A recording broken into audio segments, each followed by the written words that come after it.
The seduction of pessimism.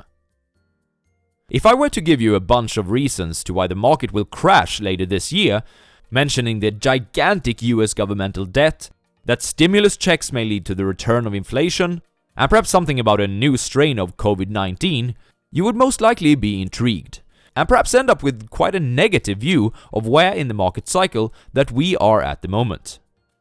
Were I instead to give you examples of why things probably will continue to get better, by showing how life expectancy is rising, how sustainable energy is getting cheaper, or how computing power is exploding, you would most likely shrug your shoulders and not think twice about it.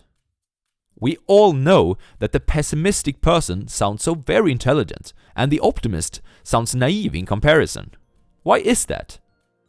Daniel Kahneman, the author of Thinking Fast and Slow, says that asymmetry towards loss and listening to pessimists is an evolutionary trait.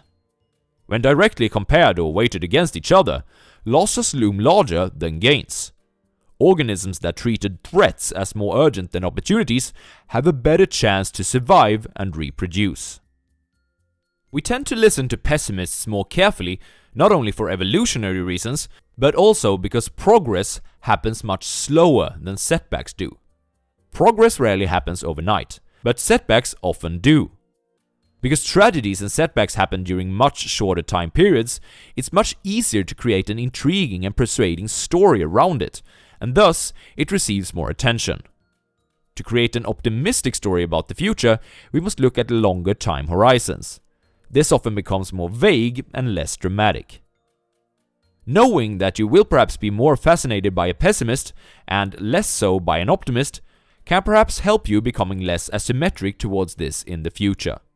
The world is better than you think, as Sweden's Hans Rosling would have said.